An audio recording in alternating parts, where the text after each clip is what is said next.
Now we want some of these enemies to actually be switched off to begin with and then be switched on with code. This way you don't start with all the enemies in the scene all moving at the exact same speed. So where we've got our enemies, and we've got, for example, 4 bats, let's just leave one of the bats actually switched on. So let's take our bats and just actually switch some of them off. So we've only got one to begin with. With our ghosts, maybe we don't have any ghosts on to begin with. We can switch them on later. And then with our zombies, perhaps we'll start with just one zombie switched on to begin with. Okay, so all we really have to do there is just basically shoot 2 characters to begin with, and then we're going to spawn the rest in. So in our main script, we actually have a pause that lasts roughly about 3 seconds, which I think is an effective time in between switching various characters on and off again. So we can do that. So I'm just going to leave myself a comment. So well, actually I'll put switching on enemies. So we need to be able to attach the enemies to the script. So public of type game object, and then we'll call this zombie 1. And I'll just copy and paste that. Control and C, Control and V, Control and V, and then I can have zombie 2 and zombie 3. Remember, we've already got one switched on, so we don't need 4 of them. Okay, and then Control and V again. This time we'll say ghost 1. Control and C, Control and V, Control and V, Control and V. Now we've got ghost 2, 3 and 4.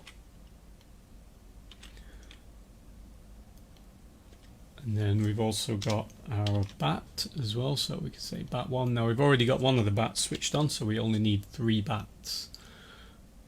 Control and C, Control and V, Control and V. So now we can have bat 2 and 3. Okay, so that will allow us then to attach them, and in fact I'm going to attach them now so I don't forget. So let's just wait for that to compile.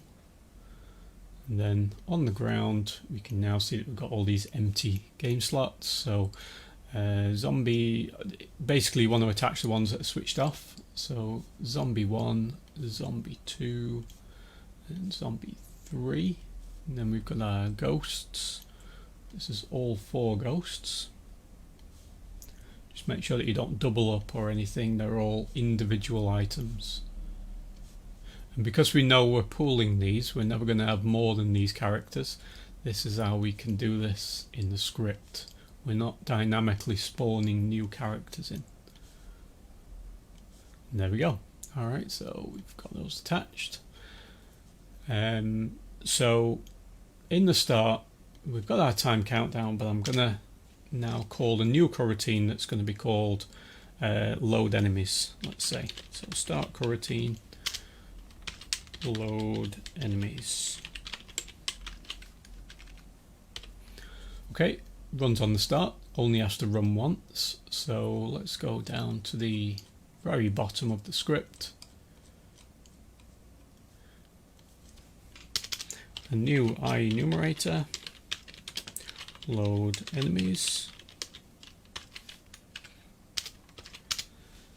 And I'm going to wait for that 3 seconds. So I'm going to say yield, return, reload, pause. There it is. That will wait now 3 seconds before I switch on these other objects. I'm going to say zombie 1 dot set active to true. It's going to switch that one on. And then I might also switch another bat on. So bat 1 dot set active to true. And then I might have a pause again. So yield, return, reload, pause. Let's say we switch on a ghost this time. So ghost 1 dot set active to true. Might switch on another zombie. So zombie 2 dot set active to true. and then once again I might have a pause. So Control and C, Control and V. So that will wait 3 seconds now. I'm going to switch on another ghost, switch on my last zombie, but I'm also going to switch on the bat as well. Bat 2, set active to true. And then finally I want another pause. Control and C, Control and V. So now I want my 2 final ghosts, so Ghost 3 and Ghost 4. And then we should also have Bat 3 as well. Alright, that will effectively switch all of the characters on there. So 3, 6, 9, 12. So over a period of 12 seconds, we'll switch them on. So if we have 30 seconds, we've effectively loaded all of the characters within half of the level. So let's save that. I'll now change my level time limit to 30 again.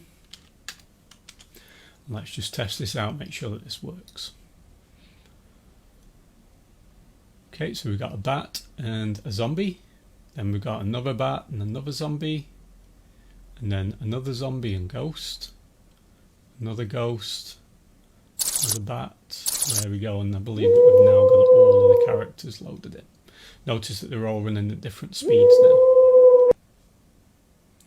Alright, excellent.